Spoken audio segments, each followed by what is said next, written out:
Nós vamos mergulhar na palavra de Deus esses 3 dias, amém?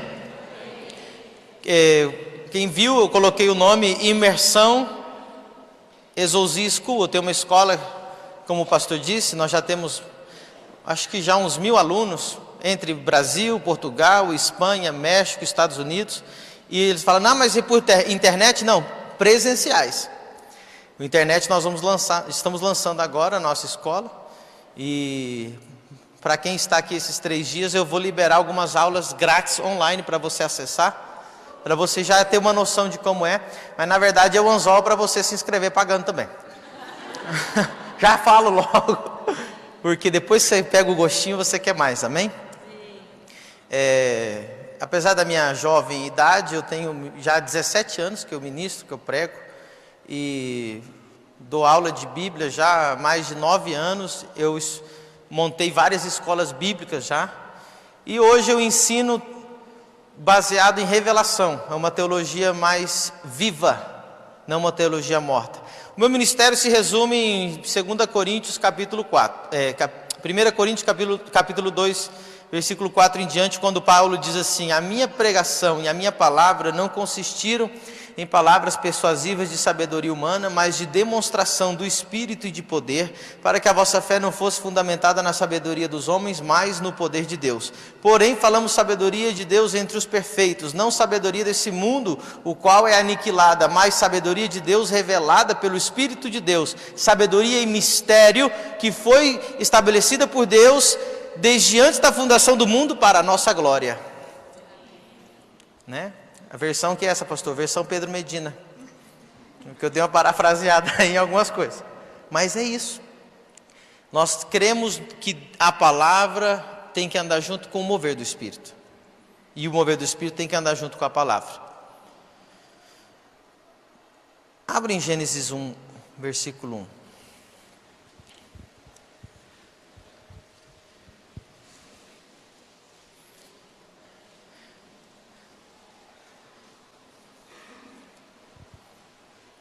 Quem achou Gênesis 1? Eu recomendo você depois trazer a tua Bíblia, anotar, tomar nota no iPad, no celular, porque nós vamos aprender coisas novas hoje, amém?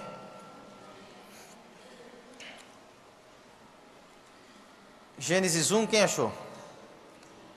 Também, se não achar, pode desistir de ser crente, né, irmão? Porque vou falar, o irmão não achar Zacarias, né? Não achar Zaqueu, né? Primeira Zaqueu, é difícil. Mas Gênesis tem que achar, né, irmão? Amém? Hoje nós não vamos abrir em Zaqueu. Vamos abrir só em... Quem achou Gênesis 1? Eu leio a Bíblia na Almeida Corrigida Fiel, uma versão que eu trouxe, depois eu vou explicar ali para vocês. Tem até um folhetinho ali para você entender por que eu vendo essa Bíblia. Mas diz assim... Acompanha lá comigo, diz: no princípio criou Deus os céus e a terra, amém? Eu vou ler para você, você vai acompanhar. E diz, olha que interessante, a terra estava como? Sem forma e vazia, e havia trevas sobre a face do abismo, e o Espírito de Deus se movia sobre a face das águas, e disse Deus, haja. Olhe para mim, todo mundo, desde aquela esquina lá de cima até aqui o último, olhe bem para o que eu vou falar, porque isso vai dar a base de tudo que vai acontecer aqui nesses 3 dias. Como que estava a terra? E em trevas, muita gente esquece dessa parte. Sem forma, vazia e em trevas. Mas aonde que o Espírito Santo se movia? Na terra, as faces das águas que estavam sobre a terra. Então aqui nós vamos ver o primeiro princípio que eu quero que você aprenda. Que o Espírito Santo se mova em algum lugar, que o Espírito Santo se mova na sua vida, não significa que a sua vida esteja em ordem, esteja cheia e esteja cheia de luz. O Espírito Santo não se movia lá, mas continuava sem forma, continuava vazia e continuava em trevas.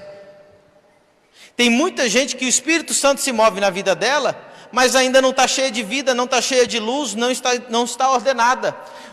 Esse é um grande problema que nós vemos hoje. Gente cheia do Espírito Santo, só que com a vida toda bagunçada. Isso acontece só em Balneário, aqui não tem isso. Alguém sabe o que eu estou querendo dizer? Irmão, o Espírito Santo se move até na vida do macumbeiro, para tentar convencer ele de pecado, juízo e justiça.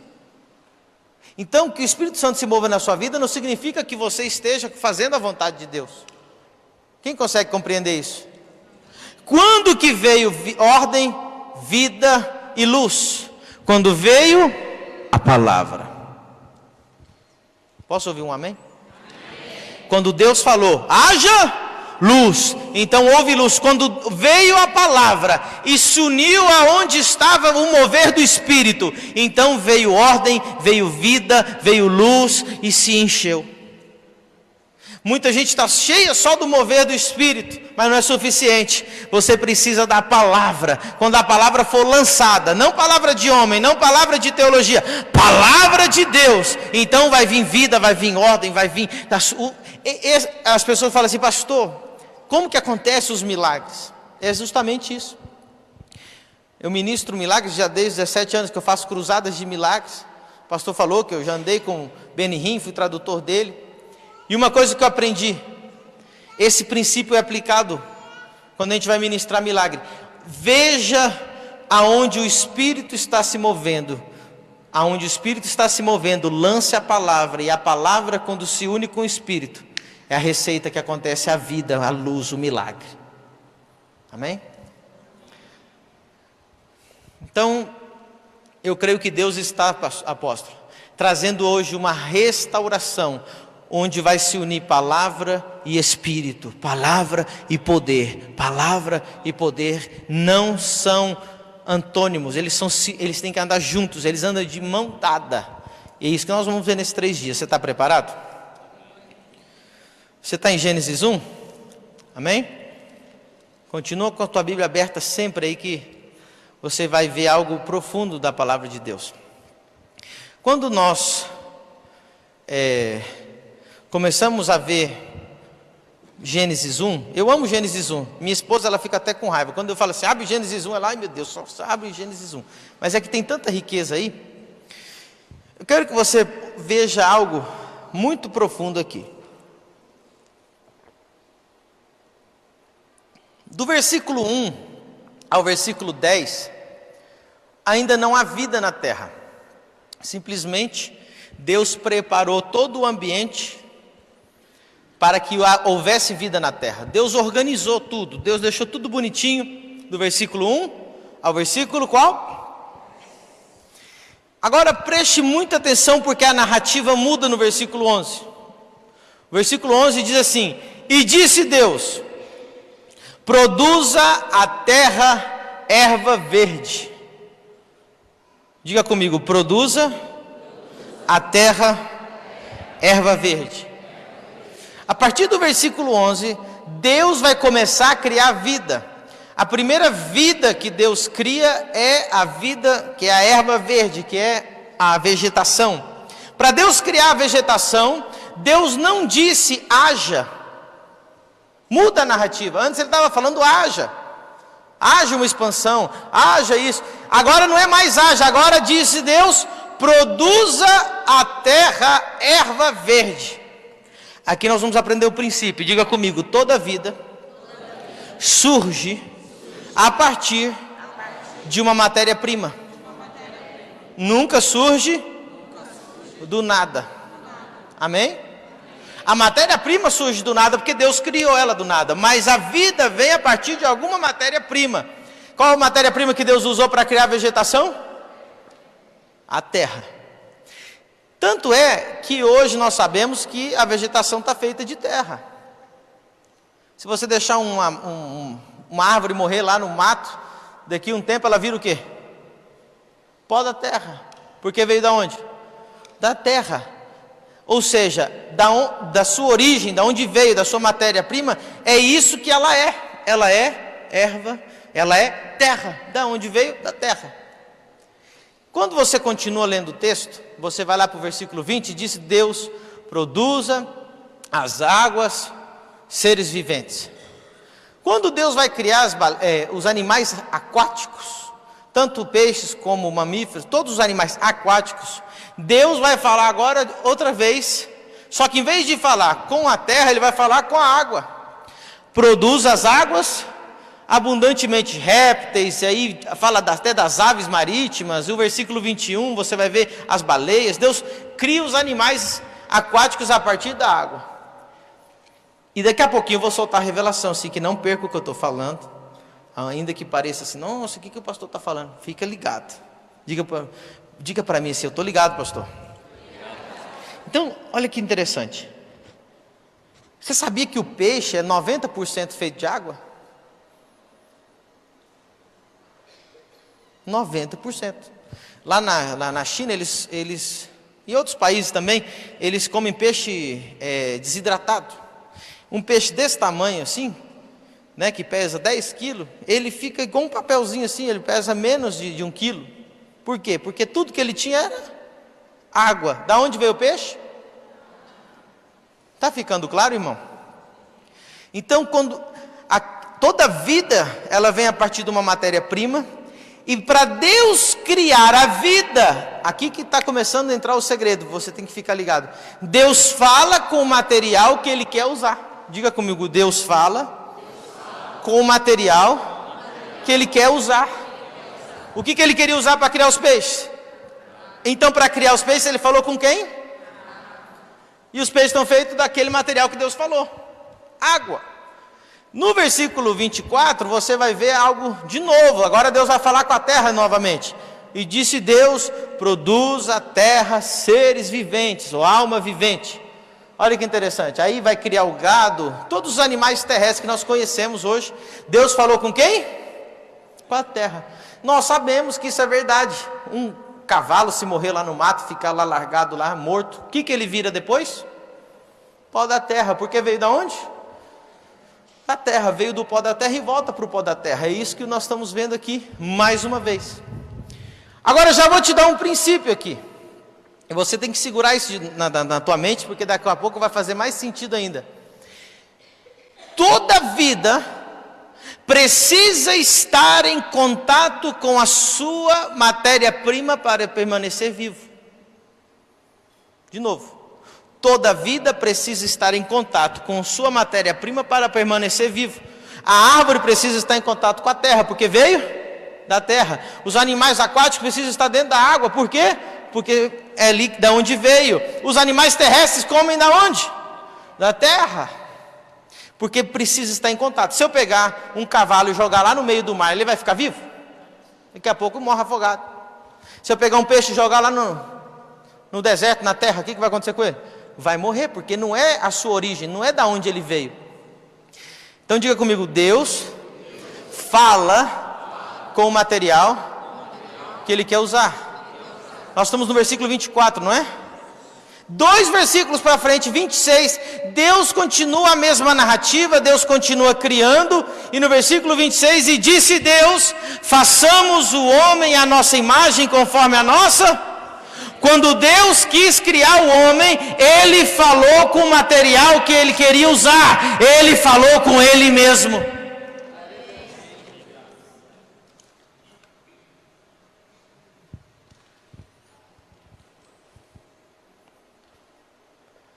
Você percebeu? 24, produz a terra. 26, Ele falou com o material que Ele queria usar. Façamos o homem à nossa imagem, conforme a nossa, e domine sobre os peixes do mar, as aves do céu, sobre toda a terra. Posso ouvir um glória a Deus? Glória a Deus. Diga comigo, eu estou feito de material divino. A sua origem é Deus. Só porque não tem música, nem eu estou dando aqui, mas era para você glorificar, não sei, era para você ficar um pouquinho mais feliz. Né?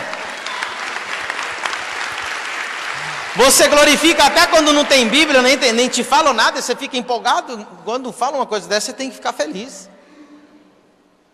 Eu sei o que você está pensando, e eu sou um pouco vidente, igual o pastor falou. Ah, pastor, eu vim da terra também. Errado. Você veio de Deus. Aqui nós vamos começar uma jornada de profundas coisas que nós vamos aprender. Está preparado? Deus falou com quem para criar você? Ele falou com o material que ele queria usar. Ele falou com a matéria-prima. Ele mesmo. E Deus é o quê? Me ajuda, crente. Fala aí, Espírito.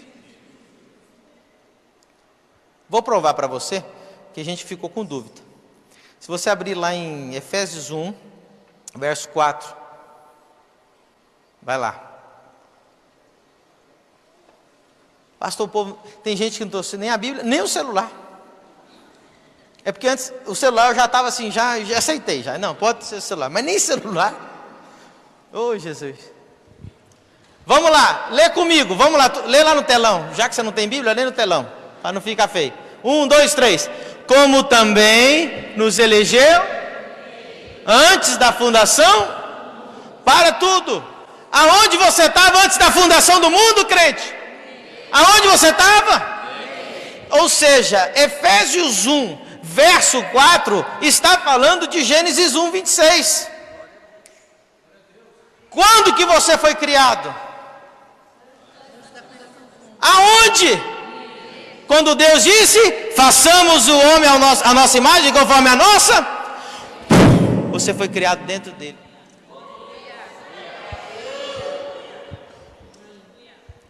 Vou te provar isso. Vai lá no versículo 27 agora de Gênesis 1. Volta lá.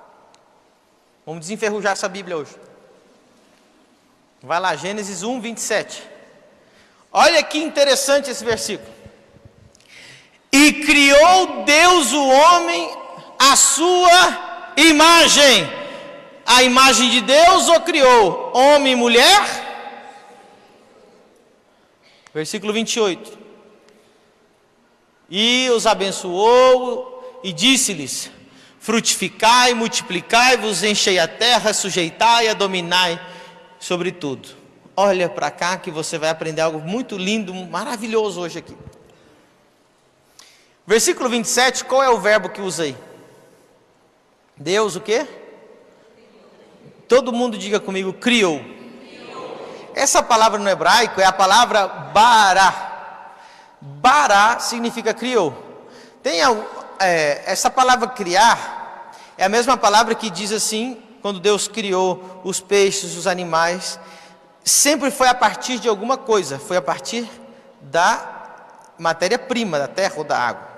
Aqui diz a mesma coisa, Deus bará, criou o homem, é a mesma palavra de Gênesis 1, no princípio criou bará também, né? Que lá, Bereshit bará Elohim, Deus criou. Agora, olha que interessante, nesse versículo. Aqui está falando de criação.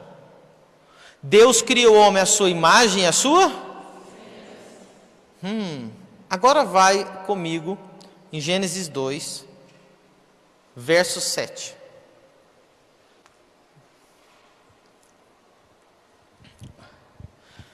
E formou o Senhor Deus o homem do pó.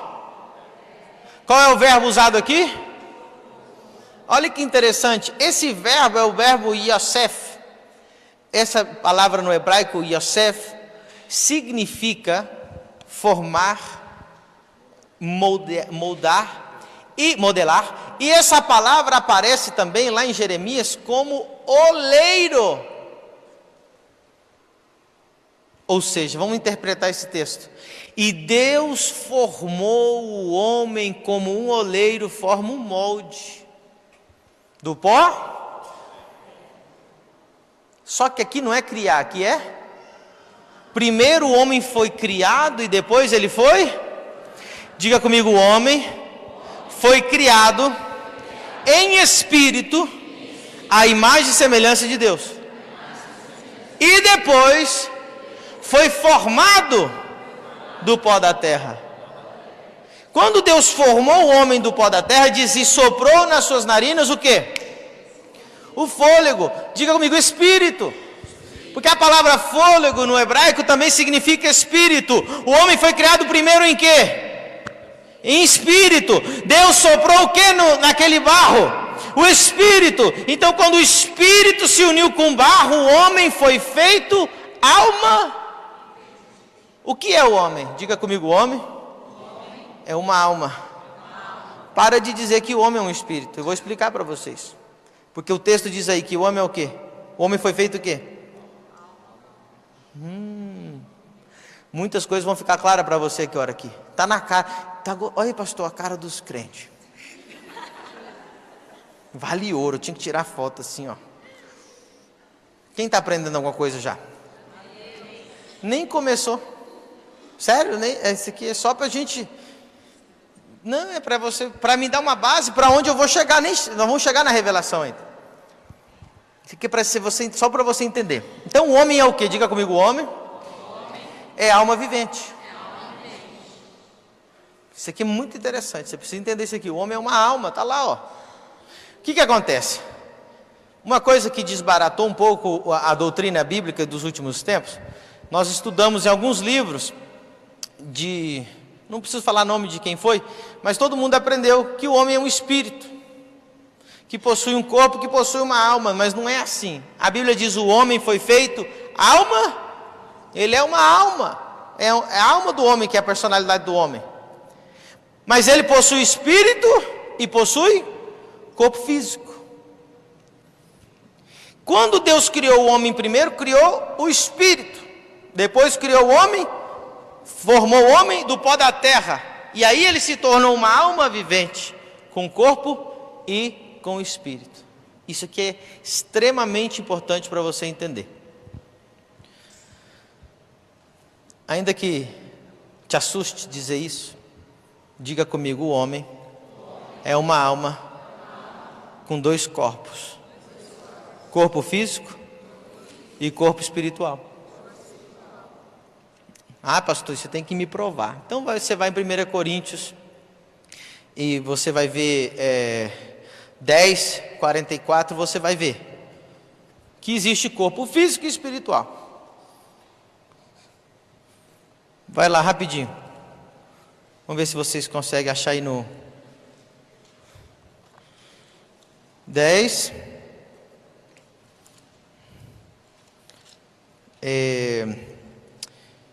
Não, Romanos, só um segundinho, agora foi aqui o versículo da minha cabeça, vamos ver aqui, 15, é 1 Coríntios? Isso, então tá certo, 15:44, quem achou? Semeia-se corpo natural, ressuscitará corpo espiritual. Olha só, há corpo natural e há também corpo. Quantos tipos de corpo existe? Corpo físico e corpo? Então outra vez, diga comigo: o homem é uma alma com dois corpos, corpo físico e corpo espiritual. Olha só, lembra quando Eliseu orou para o seu servo e ele disse assim: abra-lhe os olhos? Antes ele estava vendo só um exército inimigo, não era? Depois que os olhos dele foram abertos, o que ele viu? Um exército de anjos a favor dele, mais é os que estão conosco que os que estão contra nós. Tudo bem. Com que olhos ele viu aqueles anjos? Então o corpo possui olhos? O corpo espiritual possui olhos? Por quê? Quem já teve visão espiritual aqui? Com que visão você viu isso? Espiritual. Então o corpo é um corpo, ele possui olhos. Quem aqui já ouviu a voz de Deus? 3 irmãos, a partir de hoje, pai. Eu vou fazer um apelo no finalzinho do culto, você vai poder. Quem já ouviu a voz de Deus, meu Deus do céu? Então, se você ouviu a voz de Deus, você ouviu a voz de Deus aonde? Porque o teu espírito possui ouvidos. Amém? Mas vai ficar mais claro ainda isso aqui, quando a gente voltar, para você entender isso. Então, olha só, Deus formou o homem do pó da terra e deu esse corpo. Volta lá em Gênesis 2:7 para você ver algo interessante.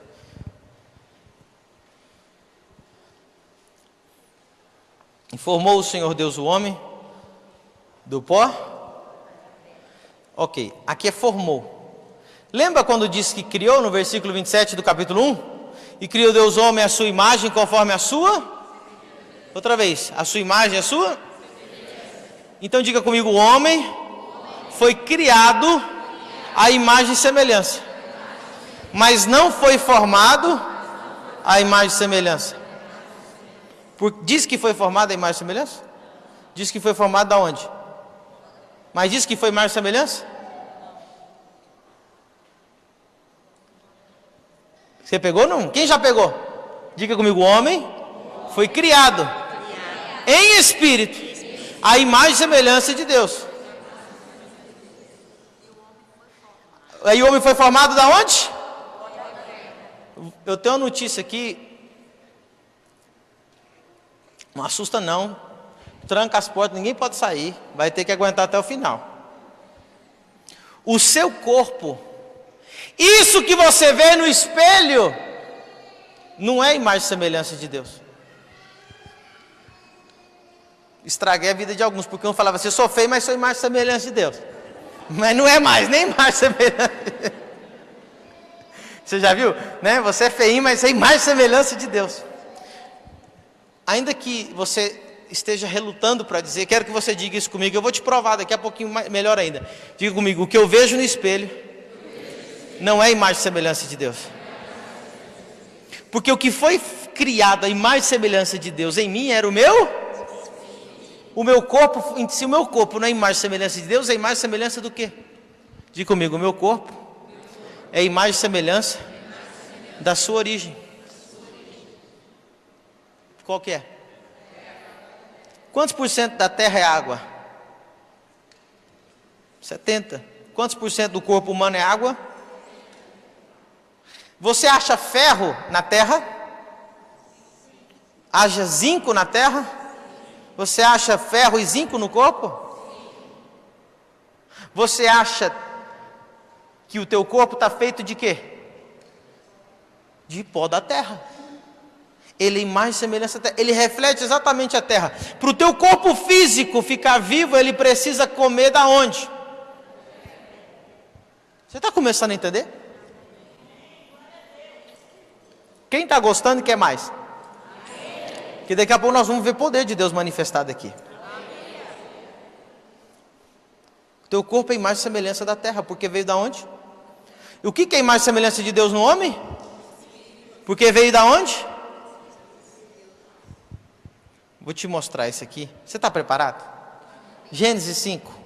Gente, Gênesis 5 é maravilhoso. Diz lá, estas são as origens dos... olha só, essas são as origens de Adão. Olha lá, você vai ver, este é o livro das origens de Adão. Olha que interessante. Este é o livro das gerações de Adão, no dia, diga comigo, no dia. Isso aqui é muito interessante, irmão.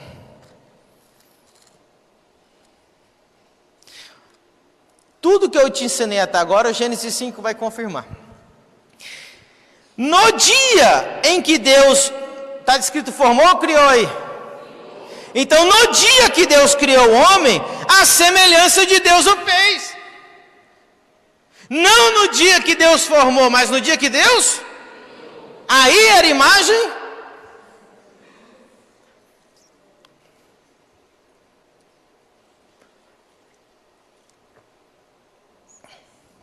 Homem e mulher os criou. E abençoou e chamou o seu nome Adão. No dia em que foram... Ok, olha o 3. E Adão viveu 130 anos e gerou um filho à sua semelhança, conforme a sua imagem, e pôs-lhe o nome de...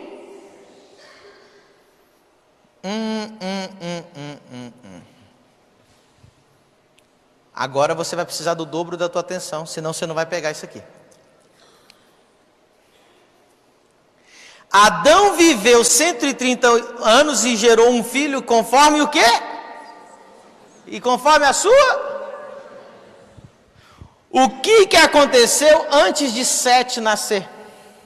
Diga comigo, o homem caiu, pecou, e o mais importante, diga comigo, morreu. O que Deus disse para o homem? No dia que comeres desse fruto, certamente morreu ou não morreu? Uma vez eu fui numa pregação, o pastor disse que não morreu. Deus falou que ia morrer e não morreu.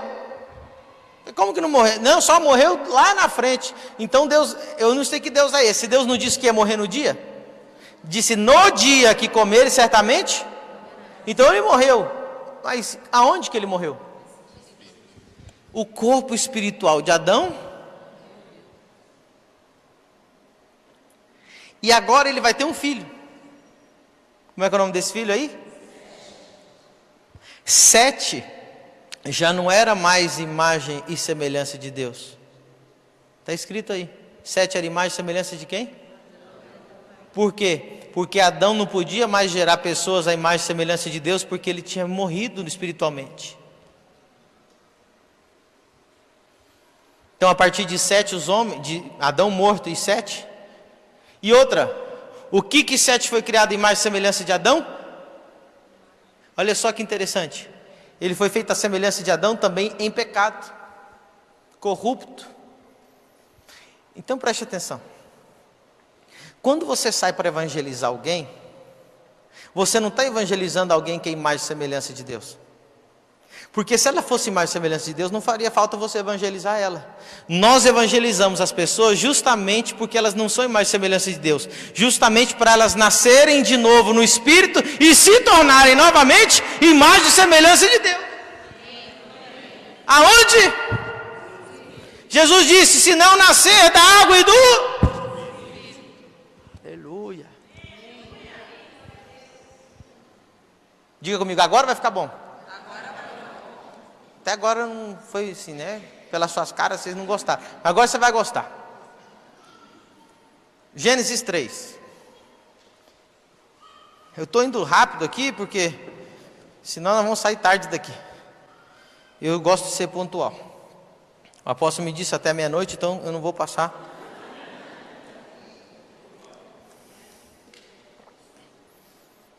O que achou Gênesis 3? Vou provar isso aqui para você. Versículo 6. E viu a mulher que aquela árvore era boa para se comer, agradável aos olhos, e árvore desejável para dar entendimento. Tomou o seu fruto e comeu, e deu também a seu marido, e ele comeu com ela. 7. E foram abertos os olhos de ambos, e conheceram que estavam nus, e coseram folhas de figueira e fizeram para si aventais. Olha o 8. E ouviram a voz do Senhor Deus que passeava no jardim pela viração do dia. E esconderam-se Adão e sua mulher da presença do Senhor Deus entre as árvores do jardim. E chamou o Senhor Deus a Adão e disse-lhe, onde estás? E ele disse, ouvi a tua voz no jardim e temi, porque estava nu e escondi-me.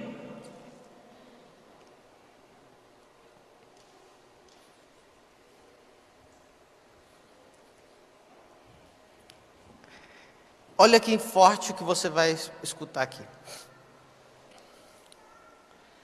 Durante muitos anos, apóstolo, eu escutei de que Deus descia no jardim para falar com o homem todos os dias. Só que não tem Bíblia para isso. Ainda que a teu cérebro relute para dizer isso, diga comigo, Deus não descia no jardim.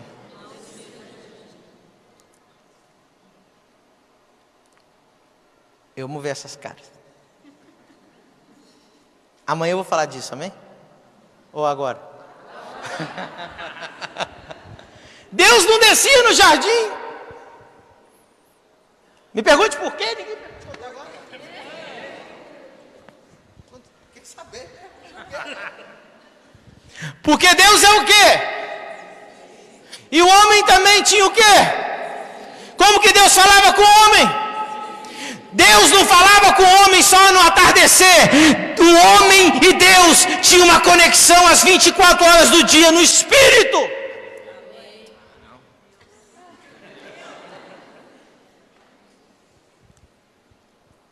Deus Deus e o homem eram um.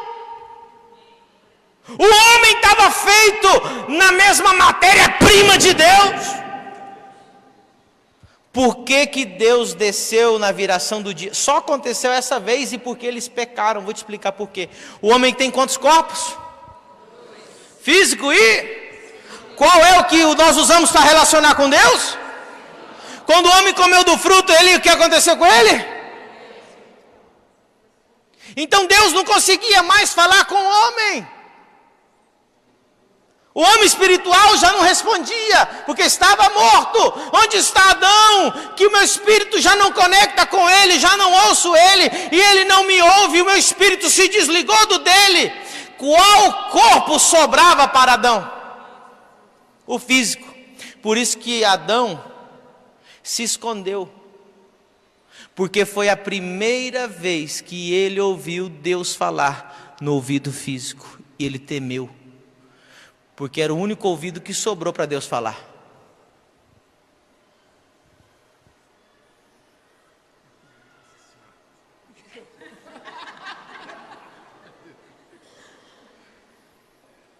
É só você ler o texto. Em nenhum momento diz que Deus descia toda a tarde. Deus que naquele dia, quando o homem morreu, Deus teve que descer. E aí ele ouviu a voz aonde? E por isso que ele morreu de medo. Nunca tinha acontecido aquilo. Deus sempre falou com ele no espírito.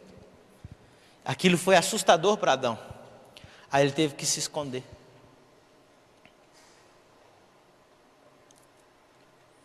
Quem começou a entender? Diga comigo, naquele dia, o homem perdeu a imagem e semelhança de Deus. O homem passou a ter vestígios, sombra. Sabe quando você sabe que algo esteve lá, mas já não está mais? Dava para perceber que Deus esteve ali, mas já não estava Deus. Só estava a sombra, o reflexo de algo que um dia Adão teve dentro dele. Por isso que quando ele gerou Sete, já não gerou Sete a imagem e semelhança de Deus. Agora Sete era somente imagem e semelhança de Adão. E os homens a partir dali todos se tornaram imagem e semelhança de Adão. Aí as coisas começam a fazer sentido. Está fazendo sentido para você agora muita coisa? Respondi muitas coisas que você tinha aí na... Está na cara que você estava querendo aprender essas coisas. Alguém tem que falar. Então, Adão agora, morto. Vou só olhar um segredinho para você. E vem Gênesis 1, 28 para você, algo bonito aqui. Isso aqui é só de brinde, só para você ficar com cara de alegria. Porque até agora eu não estou vendo muita. Vamos lá, 26, 27, 28. Outra vez, tudo de novo. Só para você ver. E disse Deus: façamos o homem à nossa imagem, conforme a nossa semelhança, e domine sobre os peixes do mar, as aves dos céus, sobre o gado e sobre a terra, e sobre todo réptil que se move sobre a terra. Continua. E criou Deus o homem à sua, a imagem de Deus o homem e mulher os. Deus criou o homem à sua imagem, o homem em homem e mulher. Deus criou o homem. Não está dizendo que ele criou Adão, ele criou o homem, a espécie, em duas formas, homem e... Olha que interessante. E criou Deus o homem, de novo, vai lá no 27, criou Deus o homem a sua imagem, a imagem de Deus o criou, homem e... Isso aqui é só de presente, tá? De novo, preste muita atenção, Deus criou o homem, homem e mulher, a sua imagem e semelhança. Essa palavra, é porque as nossas traduções são assim. A primeira palavra homem ali é Adam, que é Adão. A segunda palavra é a palavra para o macho. Depois vocês olhem no hebraico, me escapou agora. Daqui a pouco vem.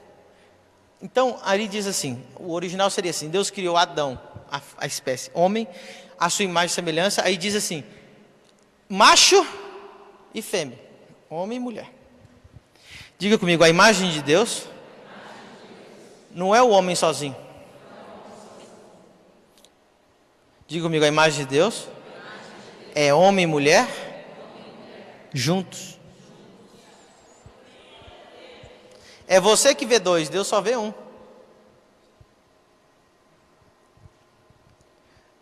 Um homem sozinho não é a imagem de Deus perfeita. Quem que é a imagem e semelhança de Deus aqui? Disse que só o homem era a imagem e semelhança de Deus? Quem que era? Juntos eles eram a imagem e semelhança de Deus. Só é a imagem e semelhança de Deus quando estão? O homem sozinho não pode ser a imagem e semelhança de Deus perfeita. Nem a mulher sozinha é a imagem e semelhança de Deus perfeita. Para ser a imagem e semelhança de Deus perfeita tem que ser os? Por quê? Porque existem características em Deus que só se acha na mulher e não se acha no homem. E existem características em Deus que só acha no homem e não acha na mulher. Aí você diz, pastor, o que a mulher tem, que Deus tem, que a mulher não tem? Um ventre onde gera filhos, nós somos feitos nele. Está com medo da glória a Deus? Glória a Deus. Está entendendo que a imagem e semelhança de Deus é o homem e a mulher? Diga amigo, juntos. Me pergunte por quê. Porque Deus nele mesmo, sozinho, ele é capaz de gerar uma nova vida. E somente uma mulher e um homem juntos podem criar uma nova vida.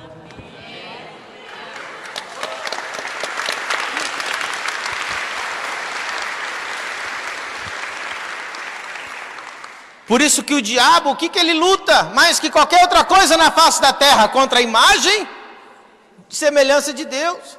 A imagem de Deus perfeita é o homem e a mulher juntos. O que mais está sendo atacado hoje na nossa sociedade? O casamento.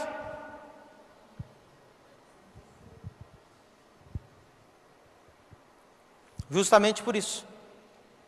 Tudo que eles tentarem para deturpar a imagem e semelhança de Deus é estéril. Porque a vida só Deus pode ter. Só Deus tem vida. E só o que Deus criou pode reproduzir. Tudo que eles tentam fazer em laboratório se transforma em estéril. Você já viu o vegetal, quando eles fazem laboratório transgênico, não reproduz? Você já viu que quando eles criam uma uva diferente, sai sem semente, não reproduz? Você já viu quando junta duas coisas que não tem que se juntar, que é o cavalo e o burro, nasce a mula, não pode se reproduzir? Porque toda forma que o homem tenta de criar uma vida que não foi planejada por Deus, não vai ter jeito. Só o desenho e só o planejamento de Deus pode gerar uma nova vida. E eles podem falar o tanto que quiser, que família é 2 homens, que família é 2 mulheres. Nunca vão gerar uma vida. Para gerar uma vida tem que ser a imagem e semelhança de Deus.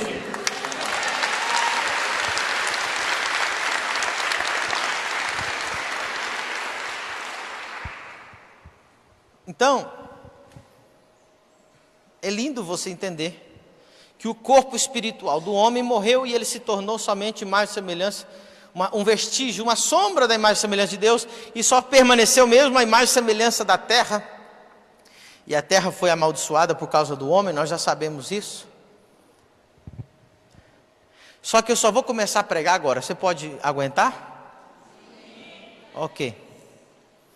Se você sair no meio do que eu vou falar agora, é perigoso, então você precisa prestar. Segura os irmãos. Eu sei que tem gente que vai querer sair daqui, apóstolo, mas você vai aguentar. Que nós vamos aprender coisas profundas agora.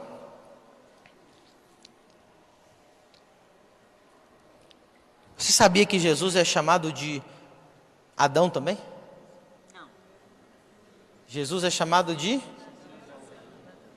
Todo mundo diga comigo, último Adão. Nunca mais diga segundo Adão. A Bíblia diz? Último. Porque se segundo pode ter terceiro, pode ter quarto. Ele é o? Não vai ter outro. Isso é lindo de você observar. Isso está lá em 1 Coríntios 15, 44. Depois do 44 a gente leu, né? Você lê, continua o 45, você vai ver que vai falar desse Adão.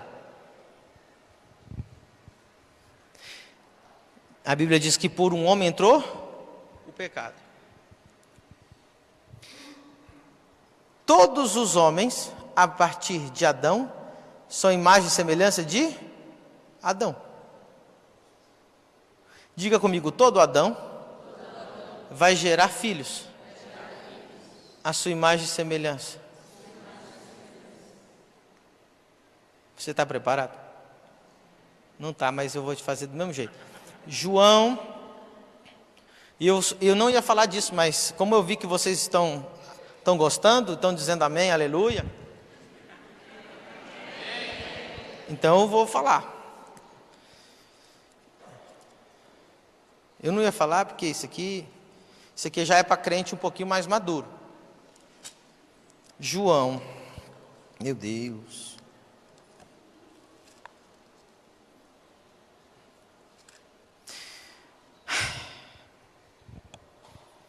Vamos fazer o seguinte. Antes de você ler João 14, eu só quero dar uma basezinha antes da gente começar. Você deixa aí anotadinho, aberto, marcado, põe a fitinha aí, faz alguma coisa? Enquanto eu vou te falar uma coisa para você entender. Em Colossenses 1,16, para mim, eu amo pregar aí nesse versículo, eu fico dias só pregando em Colossenses 1,16. Diz assim: porque nele foram criadas todas as que estão no céu, na terra, visíveis e invisíveis, e aí vai. Aonde foram criadas todas as coisas?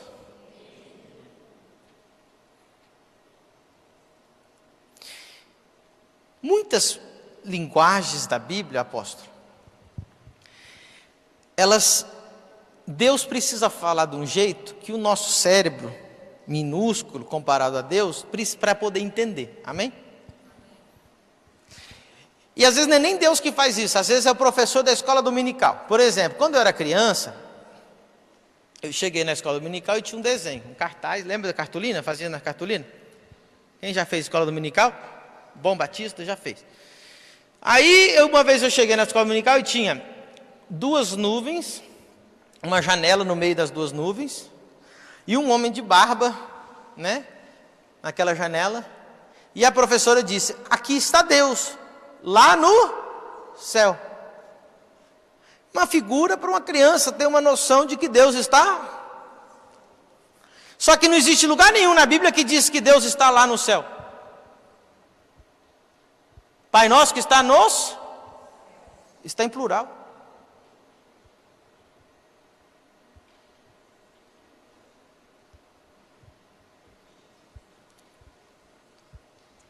Está em?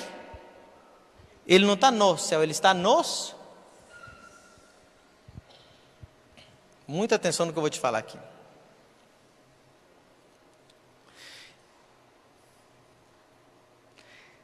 Vai ser difícil, mas eu vou falar. Diga comigo: o trono de Deus, é uma manifestação, extremamente reduzida de quem Ele é.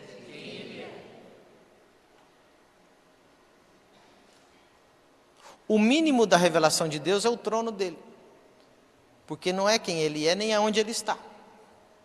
Deus se manifesta num trono, em um lugar que é o céu onde moram os anjos.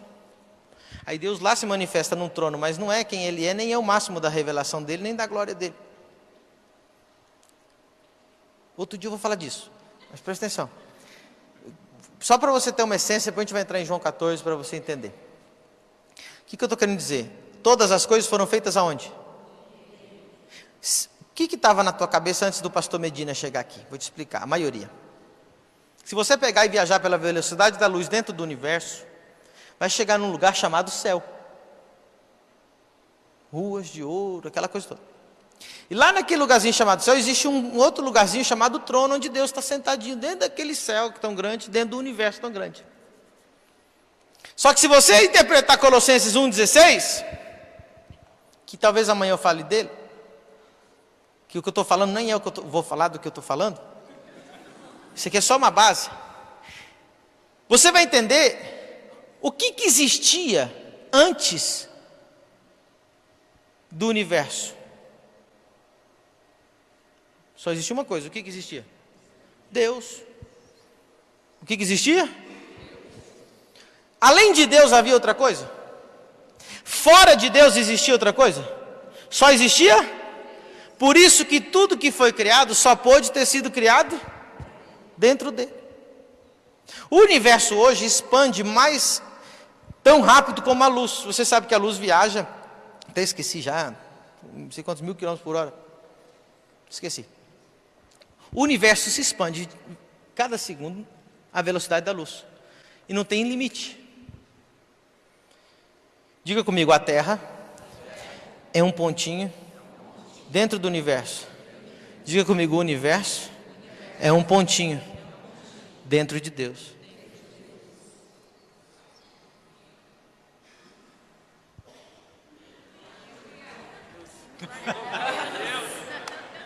Irmão, eu me converto se eu escutar um trem desse. Irmão, não dá vontade de glorificar o tamanho do teu Deus, não? Eu estou exaltando o nosso Deus aqui com essa revelação. O universo está dentro.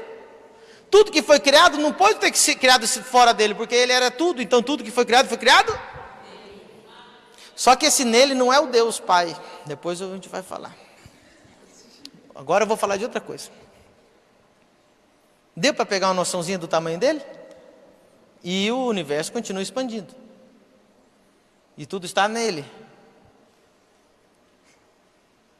Por isso, nunca mais pense que Deus está lá no céu. Porque a Bíblia nunca disse isso. Pai nosso que está nos... Porque Ele preenche tudo.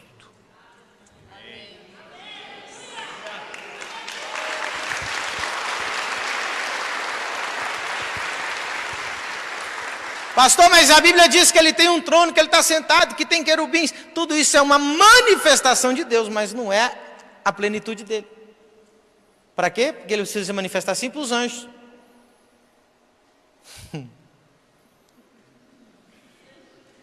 Presta atenção. Agora você vai entender. Pela primeira vez na sua vida, você vai entender João 14. E agora está proibido sair desse lugar. Até eu terminar João 14 para você. E esse vai ser a segunda introdução da mensagem. Aí nós vamos entrar na revelação. João 14, 1. Não se turbe o vosso coração. Credes em Deus, credes também em mim. Na casa do meu Pai há muitas moradas, e se não fosse assim, eu vou-lhe teria dito. Só uma pergunta, você tem a versão ARA, ARA? É essa que está aí? Ou não tem como escolher a versão? Nem sabe qual que é essa aí?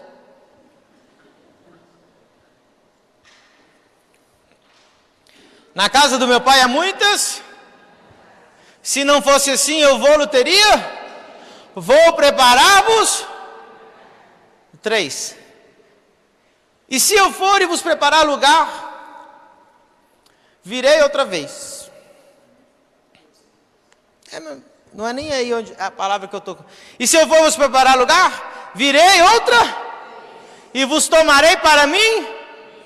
Para que aonde, diga comigo, estou. Para onde eu estou. Para onde eu estou, vós estejais também. Quem tem a versão ARA e ARA? Quem tem? O que está escrito? Estou ou estiver? Agora que ele vai abrir a Bíblia. Você mudou a versão. Ninguém pode sair agora, hein, gente?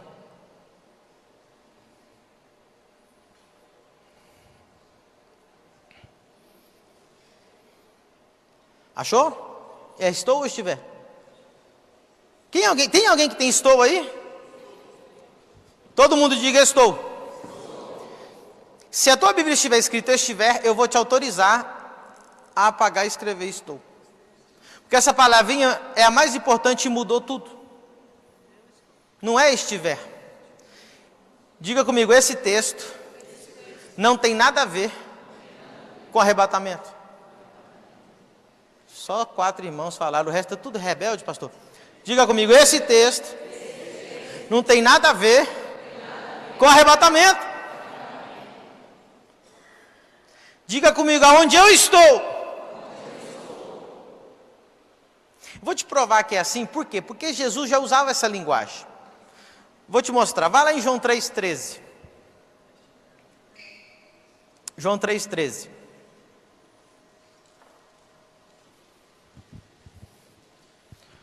Ora, ninguém subiu ao céu, senão o que desceu do céu, o Filho do homem que está... Olha que isso aqui é paralelo com João 14, amém? Essa palavra estou é a palavra no grego, se você tem aí aquela concordância strong, você vai ver. É a palavra eimi, é a palavra ser ou estar no grego, que está em presente. O que acontece? Graças a Deus, apóstolo, Deus me deu o privilégio de morar em vários países, eu estudei isso aí, eu nem sabia disso em português, eu só vim descobrir isso aqui no Brasil. Sempre para mim, em inglês, em espanhol, nos países que eu morei, nem me converti no Brasil, para vocês saberem.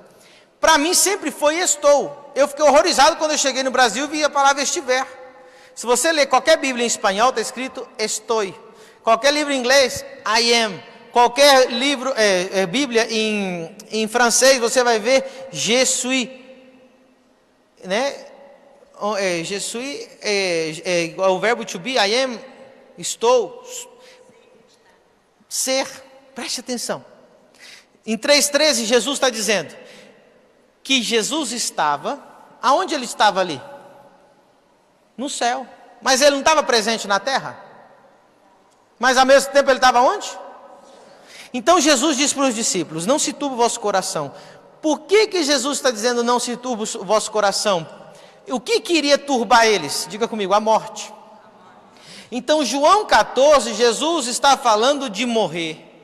Aí ele diz assim: mas se eu for e vos preparar lugar, virei outra vez. Esse vir outra vez não é arrebatamento, era ressurreição. Quem entendeu? Ainda não entendeu, vou te explicar. Se eu for aonde? Morrer, porque ele está dizendo não se turbe, eu preciso morrer. Para que eu preciso morrer? Para preparar. E quando eu vier outra vez, está dizendo do quê? Agora eu vou te mostrar uma coisa. Irmão, você não tem casa no céu. Não tem nenhum lugar na Bíblia que diga isso. Estraguei, ninguém está proibido de sair. Diga para a pessoa que está do seu lado: lugar nenhum da Bíblia diz que você tem uma casa no céu. Ah, pastor, você acabou de ler que tem. Não leu, você está tão viciado e religioso que você leu errado. Olha o que a Bíblia diz: na casa do meu, se houvesse casa no céu, quantas casas haveria? Então quem disse que você tem casa lá?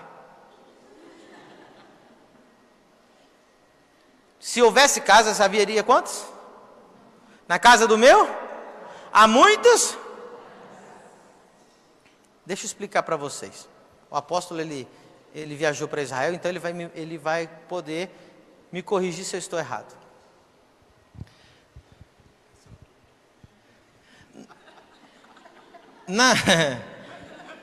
Lá eu viajei, eu estive ali do ladinho, eu estive a 100 quilômetros de Israel. Eu viajei pelo Egito, eu fiquei 15 dias lá. Lá no Oriente Médio, vou explicar como que acontece. Como é que é o nome da irmã? Jane. Gosto que você está intercedendo aí, está tremendo. Estou sentindo aqui Amém. Olha só. Quando que um judeu casa, tem que acontecer duas coisas antes dele casar. Primeiro, o judeu tem que ter um lugar para morar. Amém? Você acha que é lógico? Não é lógico não. Tem gente que casa e vai morar com sogro, vai morar com sogra. Isso não está na Bíblia não. Deixará pai? Todo mundo que casa e vai morar com os pais não casou. Não casou. Não casou. Você só casou se você saiu da casa do teu sogro, dos teus pais. Então, para o judeu é assim. Porque a Bíblia diz: deixará pai ir. Então é lei. Quer casar, você tem que ter uma casa para morar. Pode ser de aluguel, mas tem que ter. Deixará pai e mãe. Aí, segunda coisa, para casar, como ele já vem de contrato desde a infância para casar, a menina precisa ter a primeira menstruação. Passou a primeira menstruação, já pode casar. E casa e vai morar.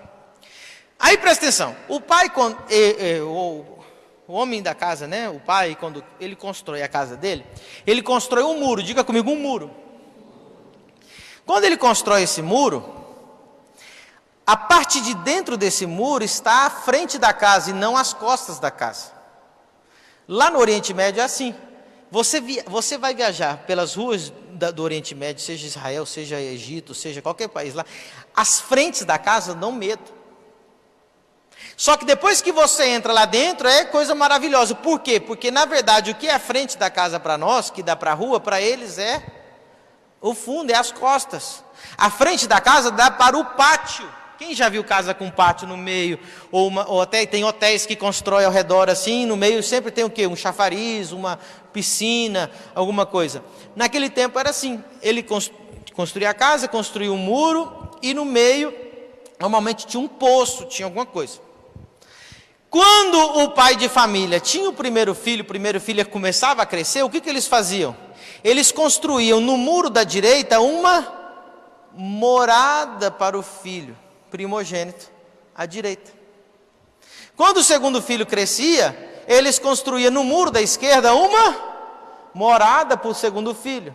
Quando o terceiro filho crescia, quando eu digo crescer, não é casar, mas já ter o teu espaço, teu quarto, ele construiu uma morada. Essa palavra morada era isso, no fundo.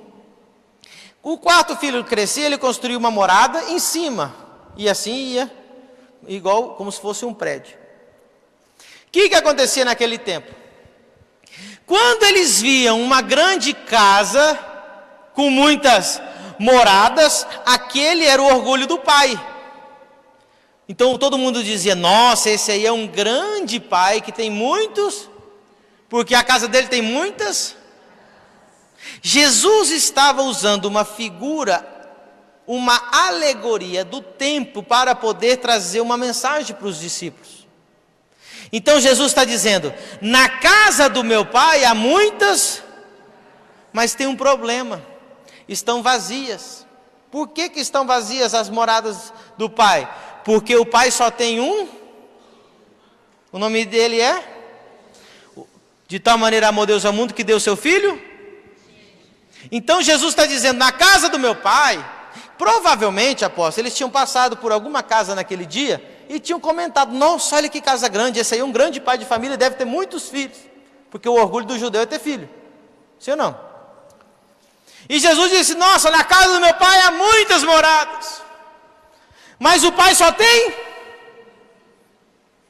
que eu vou morrer para quê? Eu vou morrer para preparar-vos. Porque, irmão, para pensar, o texto está dizendo que tem uma casa no céu, e diz que só tem? Se todo mundo for morar lá, irmão, vai ser uma torre gigante, irmão. E eu pergunto para você, para que Deus precisa de uma casa no céu? Ele tem medo da chuva, do vento? Por que ele precisa de um teto? Tem lógica.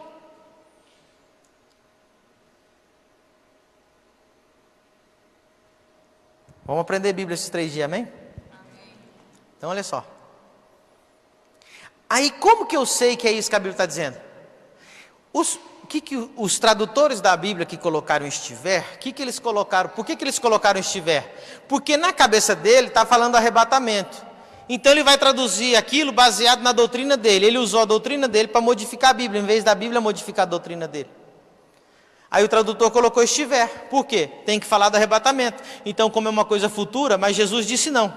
Eu vou preparar lugar para que onde eu estou, no mesmo texto de João 3, 13 e 7, 34. Ele fala várias vezes que ele está no céu. Então Jesus não estava falando de uma localização geográfica. Jesus estava falando de uma posição em Deus espiritual. Então Jesus disse, eu estou no Pai, eu sou filho, eu vou preparar lugar para que vocês estejam no Pai e sejam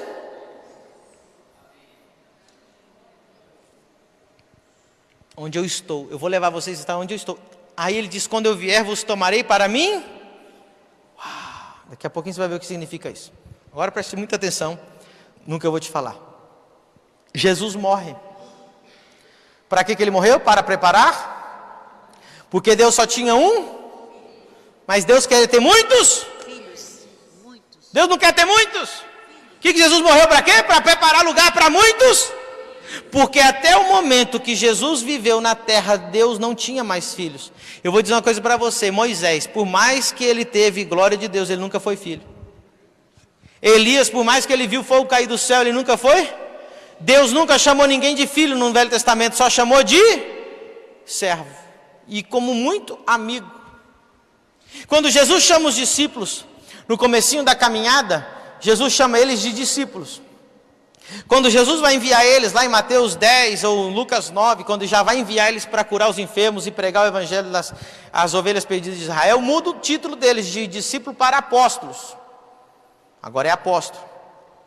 Quando Jesus vai morrer, onde ele começa a anunciar a morte dele? Em João 14, aí ele começa todo o discurso pré-morte, por isso que ele diz, não se turbe o vosso coração, tem que morrer, para preparar lugar para vocês, lá no coração do Pai, na posição de filho, não para morar lá no céu, porque eu estou lá agora, vocês vão estar na mesma posição que eu, é isso que Jesus está falando. No capítulo 15, Jesus muda a forma de chamar eles. Em João capítulo 15, Jesus chama eles de amigos, porque ele diz assim, o amigo é aquele que não tem nada oculto, ele revela o segredo do seu coração, ele revelou que ia morrer na cruz. Quem está entendendo? Amém. Aí, você vai abrir agora em Mateus 28.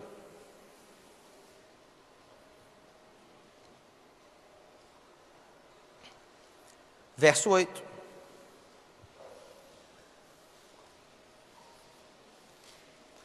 Mateus 28 fala do quê?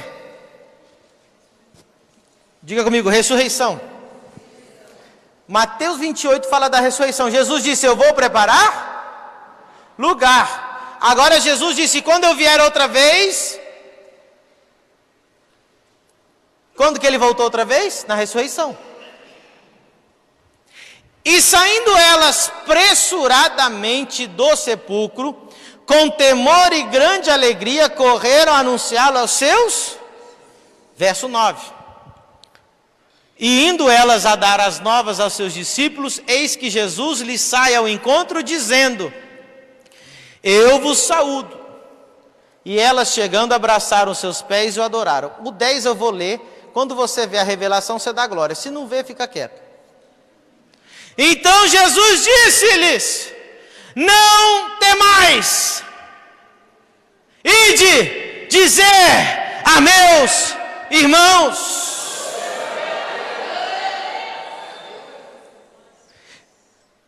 Porque agora eu já preparei lugar, e agora eu não estou sozinho mais nas moradas celestiais, agora já não é mais discípulo, já não é mais servo, já não é mais apóstolo, agora são meus irmãos.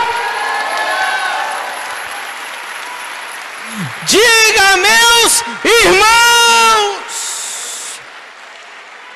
Diga comigo, Jesus morreu unigênito, mas ressuscitou primogênito.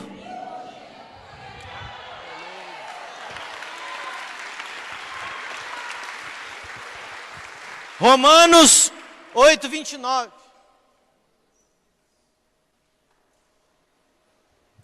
Rápido. Romanos 8, 29. Abre lá, grife. Isso aqui você não pode perder, essa revelação, irmão. Tudo que eu preguei, você vai ver aqui em Romanos 8, 29. Porque os que dantes conheceu, também os predestinou para serem conformes à imagem de seu. O que Deus queria fazer de nós? Imagens do seu. Jesus é o último Adão. Olha o que o texto está dizendo, que Deus preparou a igreja para ser a imagem do Filho de Deus, a imagem de Cristo. Todo Adão gera filhos à sua imagem e semelhança. E agora Cristo vem nos gerar a sua imagem e semelhança, e a imagem do Deus vivo, porque diz que Ele é a glória do Deus vivo. E se nós somos imagem e semelhança de Cristo, Ele é o nosso Adão. Aleluia.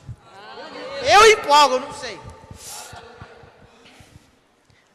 A fim de que Ele seja o primogênito entre vocês, muitos irmãos de Jesus.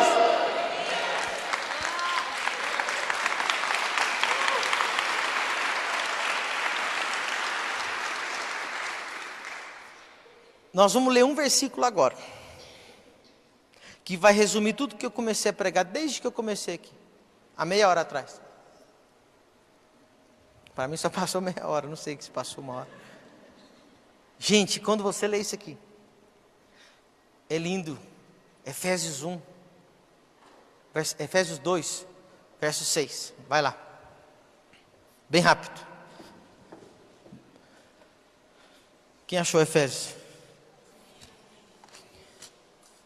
Deixa eu ver se é 1,6 ou 2,6. Espera aí.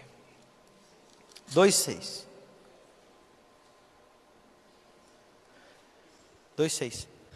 Olha lá. Se você não achou na tua Bíblia ainda. E nos ressuscitou com Ele, juntamente. O que Jesus disse? Quando eu vier outra vez, vos tomarei para mim. Quando Cristo ressuscitou, Ele nos tomou em espírito e nos uniu ao espírito dele e nos tornamos irmãos com Ele. E os tomarei para mim mesmo. E nos fez assentar nos lugares celestiais. Quando Cristo ressuscitou, nós ressuscitamos com Ele, nos tornamos um com Ele, nos tornamos filhos de Deus. E olha o que a Bíblia está dizendo. E nos fez assentar, aonde? Nas regiões? Paulo está falando de João 14. E nos fez assentar nas moradas celestiais. Paulo estava recitando Jesus. Você, exatamente agora, no mundo espiritual, você está sentado com Cristo nas regiões celestiais, nas moradas do Pai, na posição de filho.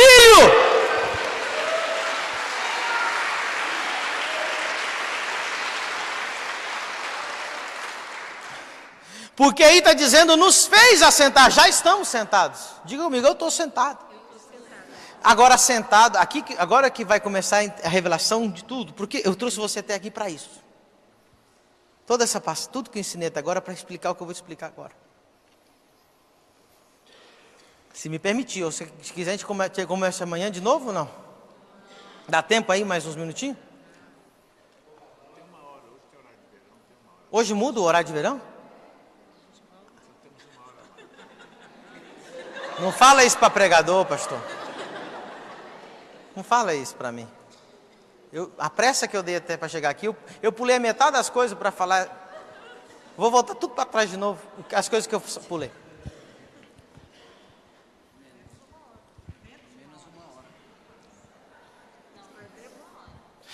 Para crente nós ganhamos 1 hora, irmã. Olha só, nos fez assentar. Esse assentar aqui não tem nada a ver com descanso. Assentar aqui, apóstolo, tem a ver com autoridade.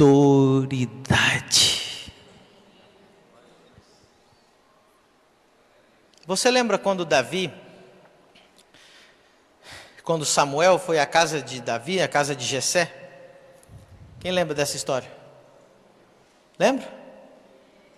O que aconteceu? E Samuel disse, eu vim aqui ungir um rei. Traga os seus filhos para ver qual deles vai ser o rei. Veio o primeiro. Esse não é, o segundo não é, o terceiro não é, o quarto não é, o quinto não é, o sexto não é, o sétimo não é.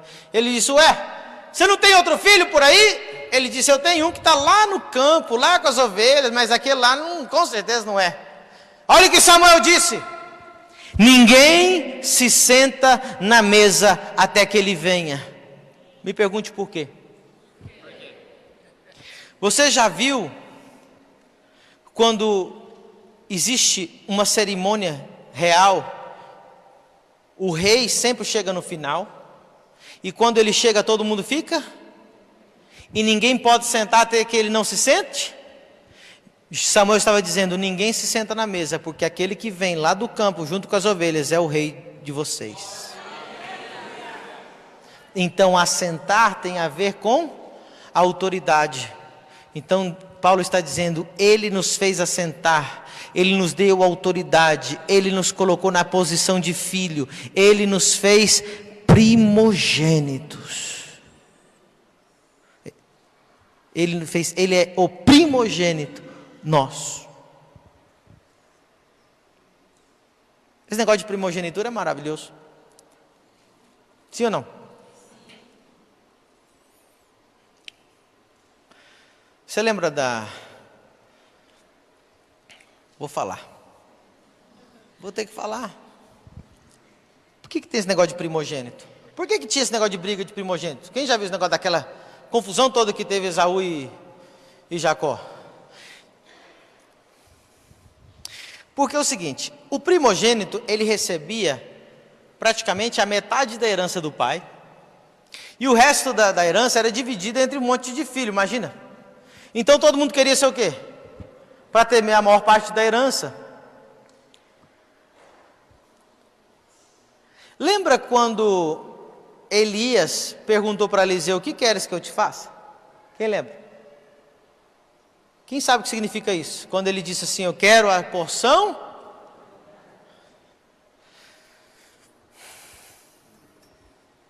Exatamente. Diga amigo, porção dobrada não significa o dobro da unção. Para com isso. Se você só tem 100 reais, você pode me dar 200? Tem como eu dar o dobro da porção que eu tenho? Então aquilo ali, porção dobrada, não estava dizendo eu quero o dobro dos milagres que você fez, o dobro da unção que você fez. Isso não existe na Bíblia. Ele estava dizendo eu quero a porção dobrada. O que era a porção dobrada? Diga comigo, a porção dobrada era a porção do primogênito. Por que Eliseu queria a porção do primogênito? Porque Elias era o profeta, que ele era pai dos profetas. Quem começou as escolas de profetas foi Samuel. Lembra quando Samuel foi apresentado no templo? O que aconteceu? Samuel, depois que foi apresentado no templo por Ana, aquilo virou moda. As mulheres tudo de Israel iam lá e entregavam as crianças para os pastores criar. O sacerdote. Aí o que aconteceu com aquele monte de criança que estava lá no templo? Samuel criou uma escola de profetas. E ele se tornou como se fosse o pai deles. Aí ele era pai dos profetas. Só que Samuel já tinha morrido. Agora quem era o pai dos profetas? Elias. Todos aqueles profetas eram filhos dos... Você já viu esse termo na Bíblia várias vezes? Filho dos profetas. Então o que acontece? Elias era o patriarca dos profetas, e Eliseu falou assim, eu quero ser o primogênito. O que é o primogênito? O patriarca. Eu quero perpetuar essa unção, com a porção dobrada. É só você ler Deuteronômio 21, 17, você vai ver. Eu tenho quase certeza que é isso, coloca lá, vamos ver se é isso mesmo. É lá que a primeira vez aparece a palavra porção dobrada. A porção dobrada era a porção que tinha que dar para o primogênito. Mas ao filho da desprezada reconhecerá por primogênito, dando-lhe dobrada porção de tudo quanto tiver. Pegou? Amém? Jesus é o que nosso? Então Jesus, aqui você vai entender algo por primeira vez lindo, você vai ficar feliz. Vai lá em Romanos 8 de novo. Vai lá. Quem tiver com Bíblia aí, abra em Romanos 8. Eu já vou terminar, viu gente? Eu sei que vocês estão cansados, vocês não estão acostumados a essas coisas.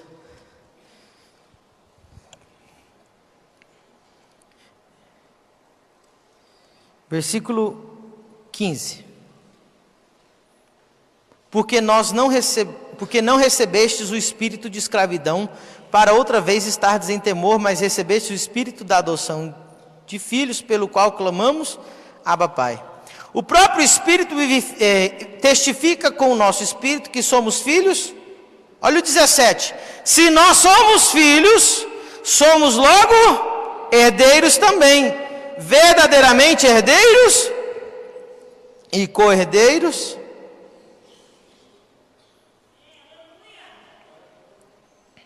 Você está preparado? Diga comigo, herdeiro de Deus. Quando a Bíblia diz que nós somos filhos e herdeiros de Deus, o que Paulo está na cabeça? Ele era judeu, né? O que ele estava dizendo aqui? Que Jesus era o primogênito e que a outra parte, que não era do primogênito, tinha se dividido entre todos nós. Então nós somos herdeiros de Deus. Jesus, seu primogênito, ele recebe a porção dobrada. Agora, o que acontece aqui? Olha o que a Bíblia diz: e co-herdeiros de Cristo. O que isso quer dizer? Que a parte que correspondia a Cristo, ele também decidiu entregar para nós. Por isso que a parte de Cristo também nós recebemos.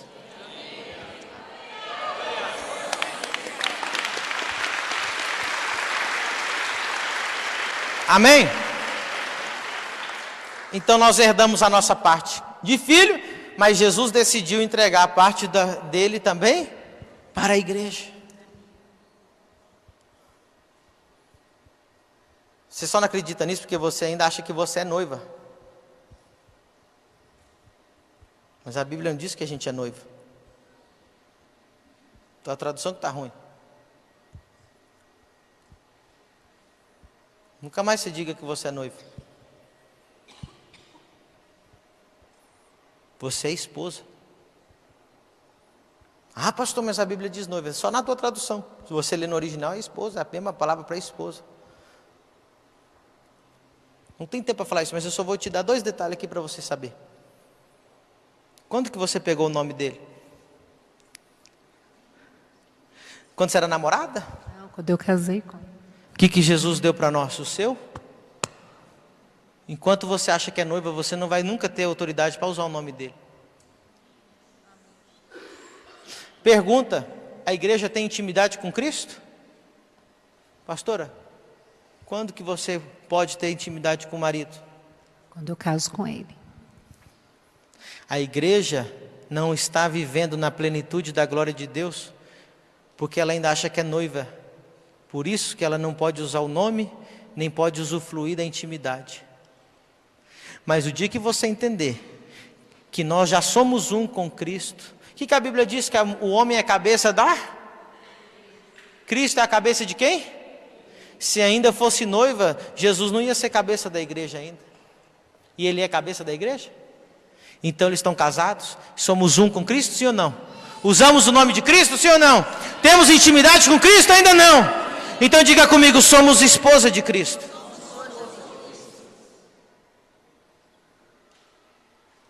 Até terminar esses 3 dias você vai converter.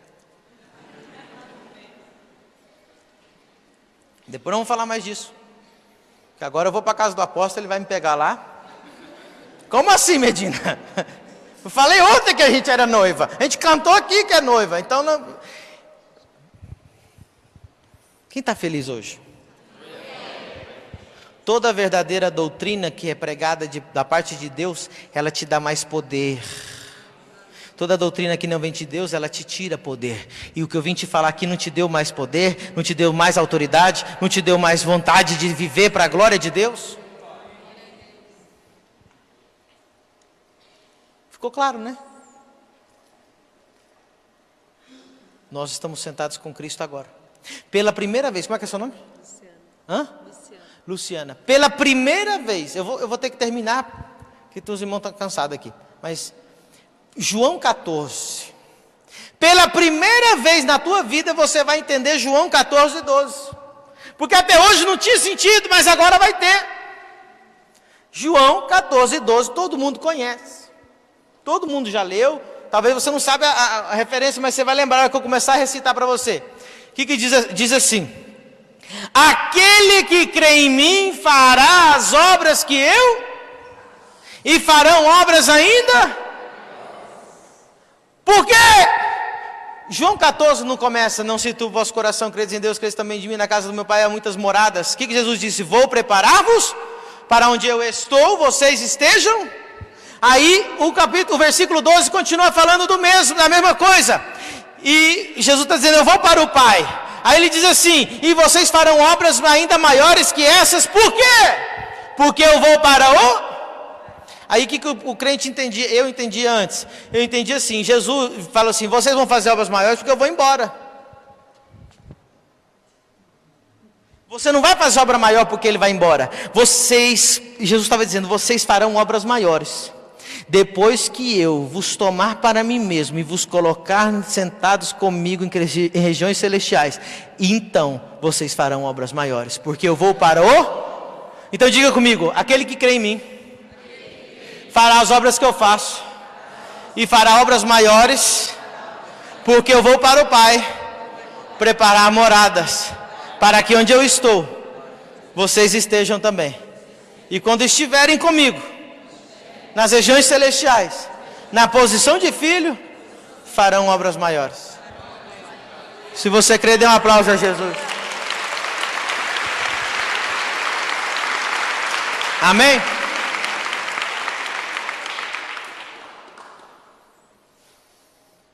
Não deu tempo de eu falar a revelação hoje. Sério, não fico... Parece uma coisa de brincadeira que eu fico falando, mas não é não. Mas amanhã eu vou falar. Hoje, é porque senão você... É tanta coisa na tua cabeça, né? Quem aprendeu alguma coisa pelo menos hoje aqui? O apóstolo levantou as duas mãos. Isso está bom. Amém?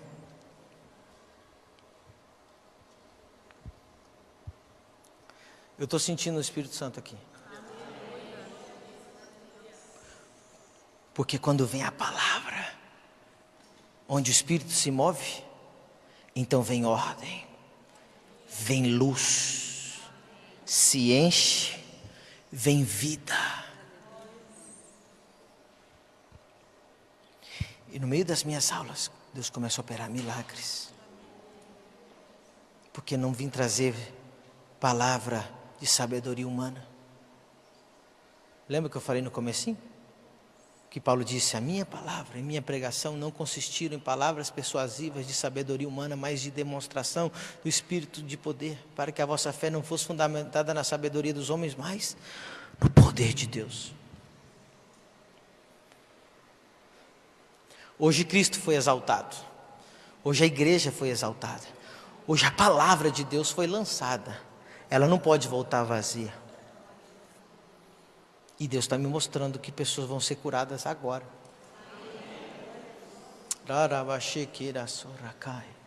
Você está sentado com Ele nas regiões celestiais. Você é esposa de Cristo. Você tem intimidade, você pode usar o nome. Você está sentado já com Ele na posição de autoridade. Você crê nisso?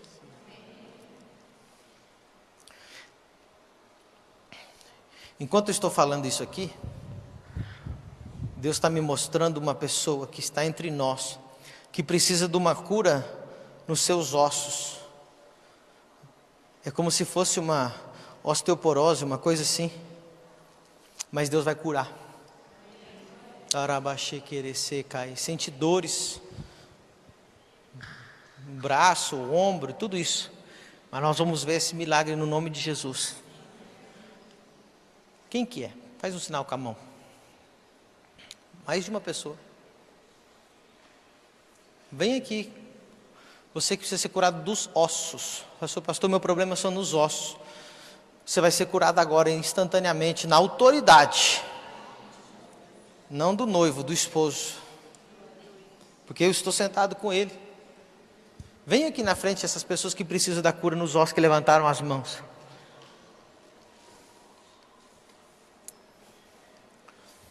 Por que eu fiquei olhando para a senhora? Deus falava que você ia ser curada disso. O que você tinha? Eu tenho dor de ombros. Ela também tem mesmo. Levante as duas mãos para o céu, assim, o máximo que você puder. Está doendo? Bem pouquinho. Escute o que eu vou dizer. Na hora que vocês levantaram para vir aqui, vocês foram curados. Não precisa fazer um show para você ser curado. Eu já declarei que você está curado na autoridade do nome de Jesus. Por isso que eu perguntei, você estava com dor no ombro? Levanta lá em cima as duas braços. Procura a dor do ombro. Se tiver doendo, você me fala. Aonde estava a tua dor? No ombro e aqui no pescoço. Procura. Aonde estava a sua? Levanta o braço. Procura. Se tiver, você fala, não, pastor. Essa macumba sua só deu certo para os outros. Para mim não deu, não. Fala aí. Procura. Está sentindo? O senhor tinha onde? Tinha dores? Tem desgaste no joelho. Hã? Desgaste no joelho. Qual deles? Os dois. Só agradece, diga obrigado, Jesus. Sejam curados, em nome de Jesus. O que você não podia fazer com o joelho? Andar muito, ficar de pé. E tem algum movimento assim específico que machuca, que dói? O que o senhor tinha? O quê? Dor, Você conseguia levantar ele? forçando. Vamos ver até onde ele vai.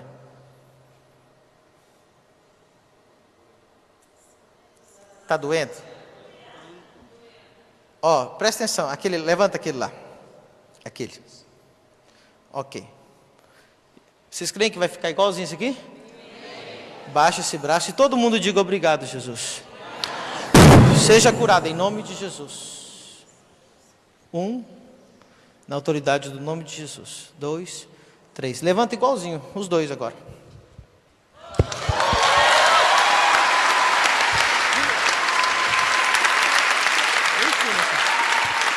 Nem eu consigo.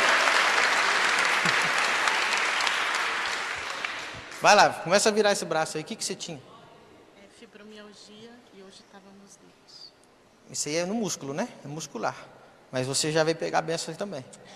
Seja curada na autoridade. É, irmão, tem crente que vem. Você ficou sentado aí, ela não está nem aí se era do osso. Eu quero a minha cura.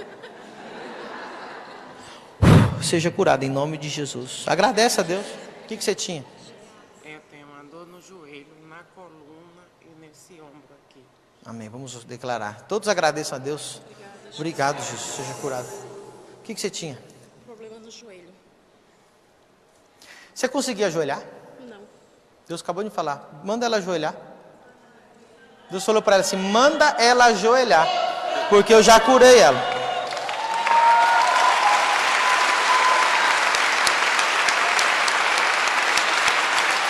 Ó, irmã, levante-se, levante-se. Joelho de novo, só para passar raiva no diabo. E aí? Irmã, seja sincero. Não, pastor, realmente eu estou aqui, mas estou chorando de dor. Tá chorando de dor? Não. Se for, porque eu não gosto de fingimento, não, irmão. Se fala, esses milagres não, verdade. Se for de, né? Tiver doendo sim aquele negócio todo, você me fala. Como que tá agora? Sincero. Não tá doendo. Então, para cadê o teu glória a Deus? Sei lá, você finge que você é crente pelo menos. Olha aí, irmão. Tá feliz? Fique de pé de novo. Ninguém ajuda ela não. Ela sabe, ó. Olha aí, ó. Joelho novinho. E Deus te trouxe aqui só para te falar também que Ele está visitando um rapaz.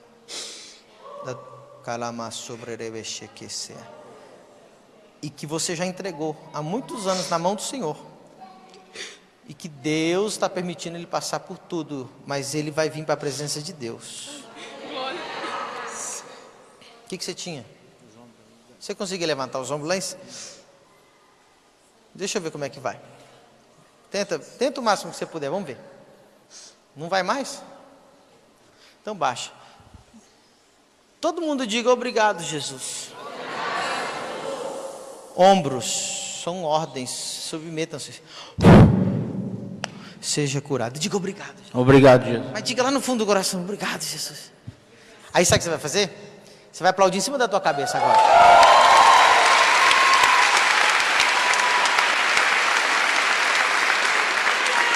O que o senhor tinha?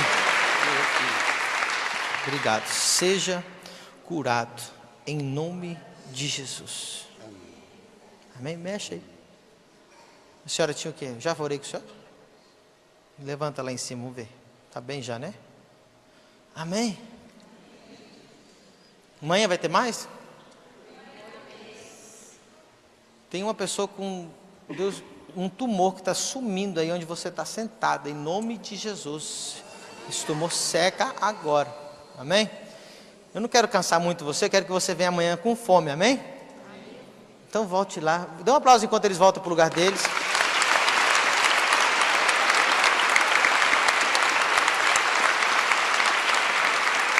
Tem muitas coisas que Deus vai fazer aqui ainda. Eu estou vendo, Deus vai curar quadril.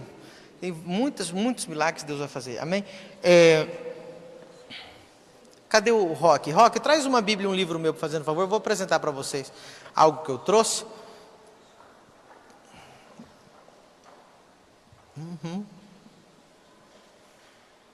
Deixa aqui. Deus mostrou alguém aqui, um problema no coração. Meu Deus. Teve princípio de infarto. Quem que foi? Quem que foi que já teve isso? Senti por aqui. É como se tivesse assim, latejou e sentiu como um princípio de infarto. Sabe como é que é? Que começa uma dor no braço, aquela coisa assim? Quem já teve isso?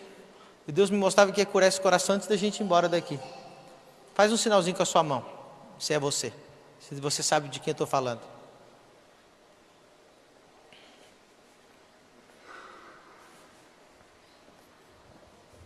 Põe a mão no teu coração. Você sentiu o que quando... O que você teve aí? Ai, não consigo falar. Você sentiu falta de ar, doeu o braço, tudo? Faz quanto tempo? Faz umas 2 semanas.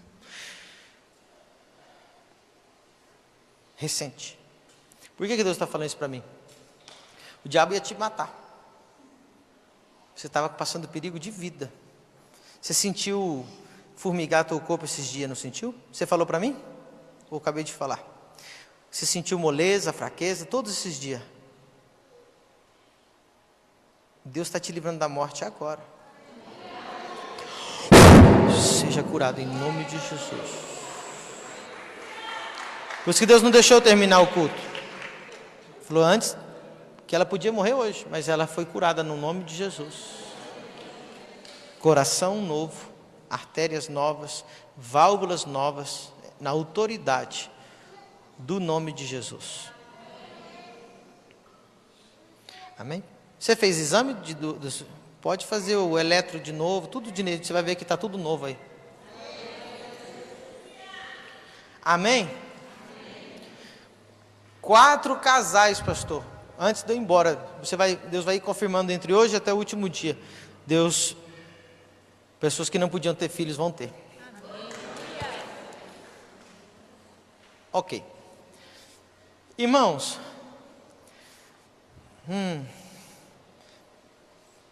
eu quero terminar, o Espírito Santo fica me pegando. Eu escrevi esse livro, A Maior Moeda de Câmbio. Há 17 anos atrás eu comecei a orar por milagres. 15 anos atrás eu comecei as primeiras cruzadas. E nós estamos todos os anos agora nos 4 continentes. Norte, América do Norte, nós já abrimos 3 igrejas ano passado lá no México. África, Europa, América do Sul. Deus nos deu o privilégio de poder pregar nos 3 idiomas, né? Então a gente tem uma abertura assim.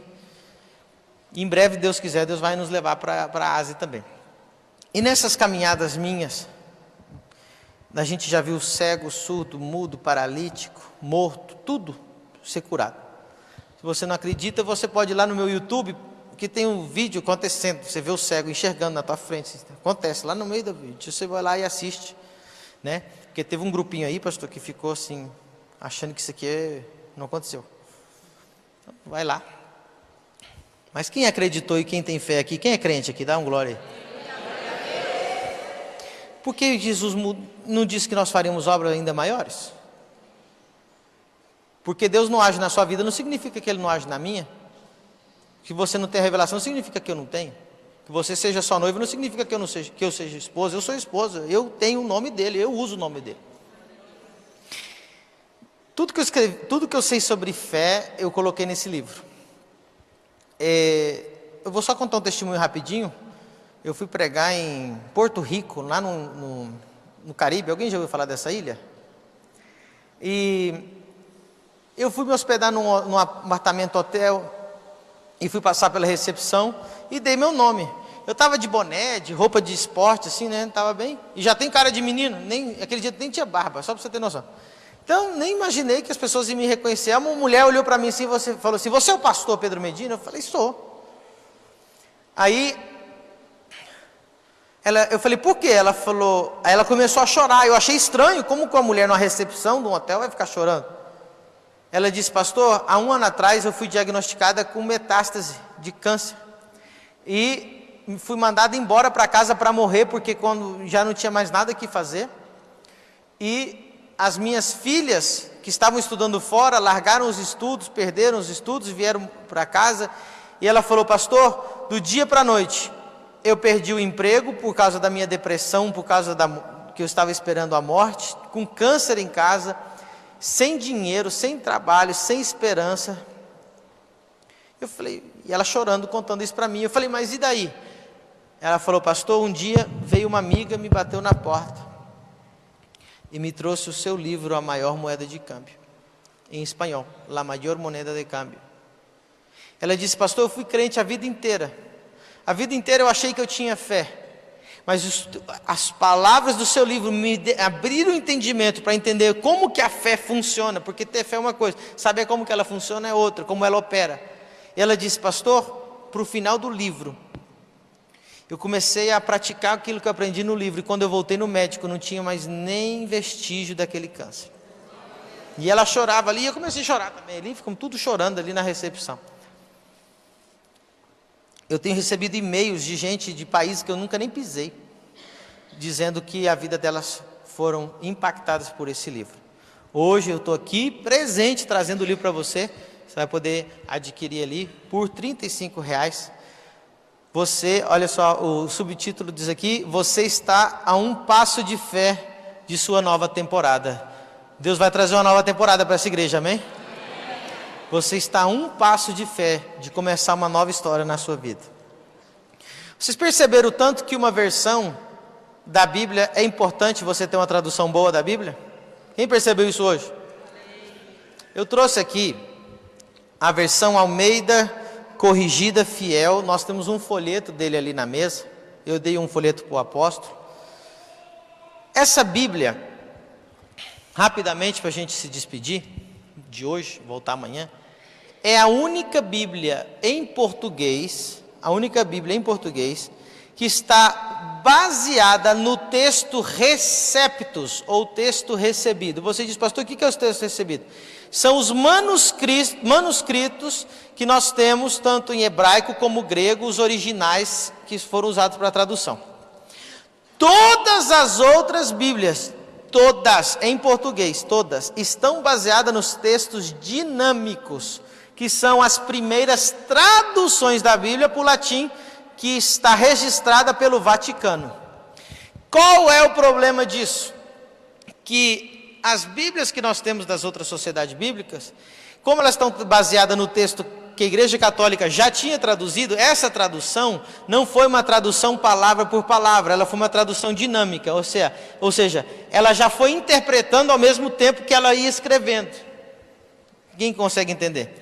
Por causa disso, existe mais de 3.000 diferenças entre as outras Bíblias e essa, porque essa aqui vai levar para o original. A outra Bíblia muito parecida com essa é a King James. Se alguém tem a King James? Só que a King James tem um pequeno problema. Ela foi traduzida do inglês para o português e não do original. Então essa Bíblia, os caras foram lá, pegaram o texto em inglês e traduziram para o português. Essa aqui não. A Trinitariana, que é a Sociedade Bíblica Trinitariana, ela pegou os próprios textos. Então, não é uma Bíblia perfeita, mas é a Bíblia mais fiel hoje em dia no Brasil. Ainda existe várias coisas que precisaria melhorar, mas é a Bíblia que eu leio, é a única Bíblia que eu costumo ler, estudar, e é a única que eu recomendo. Todo o material que eu levo para as igrejas, eu nunca levo um material comercial, porque tem livro que vende muito bem. Eu sempre levo material que para mim é útil para o meu estudo, então só levo aquilo que eu creio que realmente vai acrescentar na sua vida. Eu não trago aqui 50.000 livros lá que eu nem acredito, que eu nem li. Não, eu trago realmente algo que eu sei que vai edificar a sua vida, amém? Também vai estar ali atrás, tem uma maquininha lá, o Rock vai estar ali. E uma última coisa que o Rock vai ter que se virar aí com alguém da igreja para me ajudar. Eu queria que nós estamos começando agora uma escola online. Porque aqui eu precisei pular 1000 coisas para poder chegar mais ou menos, nem concluir. Então na escola online a gente tem tempo de falar e você vai assistir todas as aulas que você quiser. Nós vamos lançar a escola já semana que vem e nós vamos liberar para quem quiser várias aulas grátis para você assistir. E se você quer assistir essas aulas grátis, você vai dar ali para o Rock nome, telefone de WhatsApp, porque a gente vai mandar um link para o seu WhatsApp para você acessar. E e-mail, muito importante, porque muitas coisas vão para o e-mail. Não vai pagar nada, simplesmente são as aulas grátis. Eu posso até mandar para o apóstolo para ele ver também. E não prego nenhuma, não são palavras doutrinais, sempre são palavras assim, de revelação, que traz mais força, poder para a igreja. E o Rock vai procurar ali um papel, ou um computador, ou no celular da esposa, ele vai pegar esse nome e telefone, não mandar um link para você. Dia 28 de fevereiro eu vou fazer um workshop online também gratuito, onde eu vou falar dos 4 níveis do sobrenatural. Por exemplo, hoje aqui eu estive operando em um nível do sobrenatural, e tem dias que a gente opera em outros níveis, em outras coisas que são completamente diferentes. Você vai entender a diferença de operar na fé, de operar em dom, de operar na unção e operar na glória, e como que tudo isso funciona, e como que isso muda. Você já viu aquele tipo de gente que fala assim: pastor, eu orei por uma pessoa e foi curada, depois orei para outra e não foi curada? Quem já ficou frustrado por causa disso? Eu vou explicar por que isso acontece. Porque você está operando num nível, para aquele tipo de enfermidade que não opera na outra. Então são muitas coisas que a gente aprendeu em 17 anos, e eu vou dar tudo de graça nesse workshop. Só você dar nome, telefone, e-mail, e não esquece de adquirir o livro e a Bíblia. E mais uma coisa, esse ano nós vamos fazer, apóstolo, 2 viagens missionárias. Uma vai ser para o México, nós estamos abrindo muito campo lá e entrando em lugares onde poucas pessoas entram, e na África. Então, eu não vim aqui, nós não combinamos nada de dinheiro, de oferta, de nada. Eu estou só abrindo meu coração. Se você quiser abençoar nosso ministério com essas missões, fale com o apóstolo, antes de vir falar comigo. Apóstolo, eu quero ajudar o pastor Medina com a passagem, com o que vai precisar nessas viagens missionárias. Se você acha que o meu ministério é uma terra fértil, fique à vontade de poder semear, primeiro comunicando com o seu apóstolo, para falar o que você quer fazer. Amém? Você foi abençoado hoje? Amém. Quem vai voltar amanhã? Amém. Não pode voltar sem caderno e Bíblia, né? Tem que colocar alguém na porta. Não tem caderno e Bíblia, não vai entrar. Não, brincadeira. Pelo menos traz a Bíblia no celular ou no iPad, alguma coisa, porque irmão, esse tipo de informação é exclusivo. Isso aqui é só no Exousia School. Por exemplo, João 14, eu nunca escutei nenhum mestre na face da terra falar disso. São coisas que Deus entregou para a gente. Mas nunca escutei nenhum mestre rebater também. Todos eles falaram: Medina, bordou, está certinho, é isso mesmo, não tem como ser outra coisa. Então, mas esse material é só da Exousia School. Então, valorize o que você está tendo. Essa escola aqui é paga. Todo lugar do Brasil e do mundo que eu vou é pago. Você recebeu de graça porque você tem um apóstolo maravilhoso, que ele me convenceu de fazer esses 3 dias aqui. Então, valorize isso e Deus te abençoe. Microfone na mão de profeta é perigoso. Tira esse microfone de mim, que senão a gente vai embora.